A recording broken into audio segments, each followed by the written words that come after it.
Mayong buntag, kumusta? Og di gayon na. Dili lang sa adtos mga tourist destinations, no, ang ato ang rumbo karong mga adlaw o karong mga panahon na gumikan lagi kay kinisad ang panahon, no, para pod nga ato pong ipa-maintenance, no, ang ato ang partner. Kay naka-schedule po ni sa karon nga first PMS, no, dito sa may Toyota. So ali ubanda.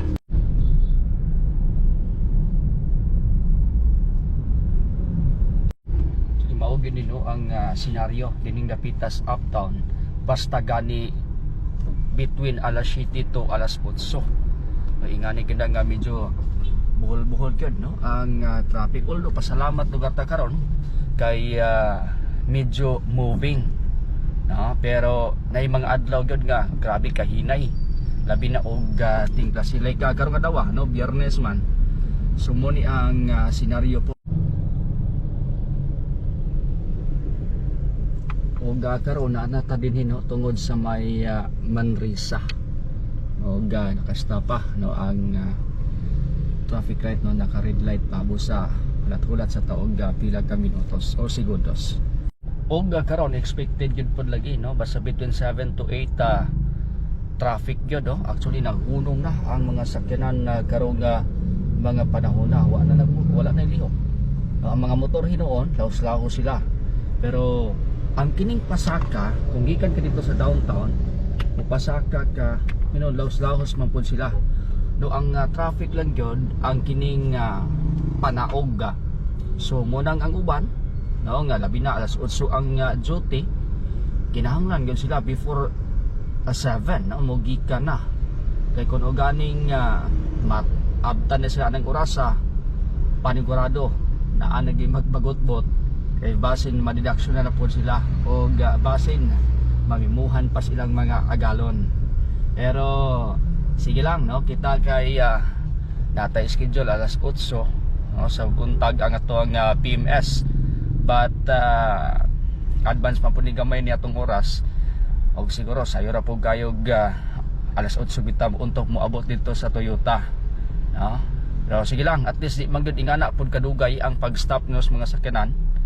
Og hulat-hulat anta, no, dapat maginihnomduman nos mga drivers, kinahanglan pasensya gyud, no, pasensya kay lagi diri sa Cagayan de Oro karon nag-boom na gitag maayo, busa expected nga daghan na kayo ang mga sakyanan. Okay, dili lang mga residente ang gagamit sa sakyanan dinhi, but lakip usab ang mga bisita nga naggikan dito sa kandaga nagkalain-laing dapit. Anak dinhi sa Ilaya, no, Carmen Ilalom's Tulay. Unya diri tingita mo agi pikas, no, kapadulong dito sa may patag kay basin og traffic kay disunahan.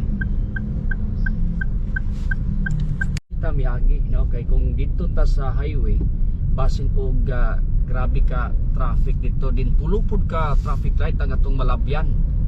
Pero dinhita, no, sa dito sa area bitaw gikan padulong dito sa may GR Borja o City Hospital, kay dinhi walay traffic light. Ang problema lang gid dinhi kay naay mga construction usahay, no, sa mga dalan. Amot ba kapila na tagkaagi dinhi mura magway ka humanan, no, ang dalan bis okay na higayon nga okay na nya mo kalit na po pagka pila ka bulan naa na po construction ay hinauta unta nga ning higayon na wala nay wala nay construction karon din hinahumana unta para nga laos-laos sa tabahalag kalagi mulapas man ta kung dito tas patag moagi mulapas man ta, no, mulapas ta mo U-turn na lang din ta kay bahalag medyo distansya basta kay dili traffic, at least makatipid gyapon ka sa time. Imbes gipilit nato, no, nga dinhita moagi kay para pod makalikay tas traffic, but traffic gyapon, no. Ingani na gyud ang Cagayan de Oro. Una nga agwanta lang sige tagamay. Maabot ra lagi gyapon ta, no, sa tong destination. Hinay-hinay lang ta, di lang ta magsinirok. Kay kung magsinirok ta makadalahig patas uban nga nanginabuhi lang. Kay na magi uban drivers nga kaugalingon ray una-unaon dili bitaw mag una-una ngadto sila hang kapwa motorista. But kita pinasay ta kinahanglan atong tas-an ang atong pasensya atong sabton nga kana sila kanang mga tawhanang inyong kakita karon sa atong video, nagmotor man na, nagsakanan or nagbaklay, aduna na sila pamilya, basig aduna na sila anak nga gahulat po sila ang pagpauli ug malipay nga makita ang ilahang presensya. Busa importante nga atong irespeto ang matag usa. Og karon din hinata sa pasuluray nata sa barangay Bulwa, gikan dito sa barangay Patag. Ug tungod kay ang Toyota tuara man nas kauswagan, so mo balik ta pero din hinata karon magsubay sa main highway. Bahalag lagi medyo distansya, but at least ingani ang dalan, hawan siya kumpara sa main highway tanag agi padulong diri sa kauswagan. Sigurado nga malangan kita tungod sa kadaghan sa traffic light.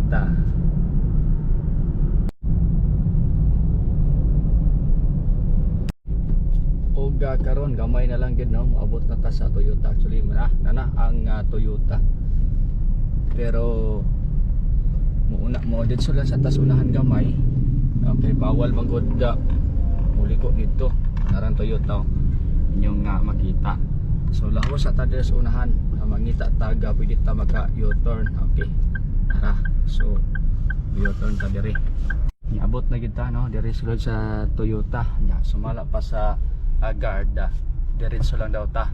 Kalagi kay nakapabok na magutadaan basin og nasili record dito base lugar sa mga plaka or kaning conduction sticker nga ilahang gilantaw kay nakita man pud nato nga naa sila ilistahan kagani nara din ni tumang mga tanat tagon sabay dagan ni palahos bata or sawa. O karon mo na og ta kay mangutana taon say process. Actually na may gatig sa to kagahapon na daw mo diretso ta nya nay pangalan nga gipapangita. Wata kabalos proseso kay lagi first time ni siya. Pero sige na ogan ta. Actually karon na late og 9 minutes kay pag-abot na to din 8:24 na, but dapat daw dito mula pasok dito 15. Pero sige lang.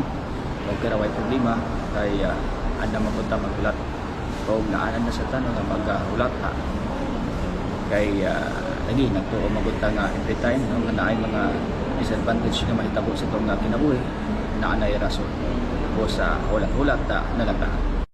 Og tungod lagi kay na late man ta og 9 minutes singon angin day ang Toyota medyo stricto kay sila sa tay patwata na suko bisag gamay gani ganahan pa ta nga ingana din sila ka stricto sa time og kinahanglan kung unsay mo schedule dapat imuhag yung tumanon which is sakto gigayo para mahadisiplina po ang uban nga maglangan-langan og tungod yan naghulat po ta sa ilahang cafeteria og tungod kay ulo man sa gayo nga maghulata lang tayo ito maglingkod-lingkod nga di ta magpalit. So tungod kay nakabalo man punta nga medyo ubos ang pangayo ila sa tong kumagatong nga bayron medyo gamay muna nga nagpalit na lang punta og yaw ta lang sab nga mawala pud atong kaulaw samtang nga magulat.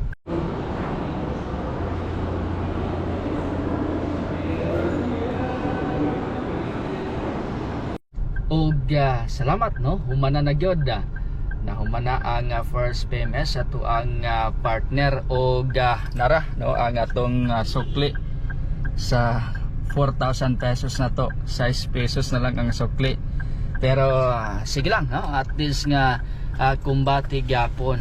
Pero ato lang pong ipahibalo diha kaninyo nga wala nagpasabot nga tungod lugar kay kining naatay sa kinan kwartahan na sayop gyud nga hunahuna kay bisan pa man og igo-igo lang imong kwarta but dipindi gyapon na sa priority gani para po sa inyohang kasayuran. Akong asawa public school teacher pero ang iyang balon matag adlaw 100 pesos ra, no, mura na iyang budgeton. Unya ako naapog ko sa media, pero ang akong gapaning kamutan nga akong gasto matag adlaw 52 pesos ra. Doing anak ka tipid, magbalon gyud ko og rice padulong sa duty, tapos magkaon lang dayon ko sa Makis, no, mao na ko naandan eskwela pa ko sa Xavier, mao ginaw ko naandan Makis, pero kaniadto di na ko magpalit og rice, no, diha sa Makis, sudan lang paliton, buo din akong baga kay nga balonan, no. But karon siyempre tungod kay naa naman tay trabaho mo nang gawas lugar nga magpalit ko og kaning sudan, palitan po na ko usa ka rice, buo lang gyapon ako akong balon nga rice, so busog na, no. So ingana ka tipid 52 pesos sa taga ko nga ginagasto og niya karon, no, mo na nga sa tanan nga mga naghuna-una, no, nga basin ang pandato rang sakyanan bat sayop na siya, depende lang sa priority, depende lang sa pag-inot, no. Ingana ang isulod sa inyo nahuna mo nang uban dili makasakyanan kay abi nila kwartahan na, no, or gasto, depende na siya sa inyohang priority gihapon. Bahalag pitos, no, at least kana bitawon komportable ka sa ibuhang kinabuhi. Og hangtod sa sunod higayon, kini na lamang si Zen Kahatol, daghang salamat.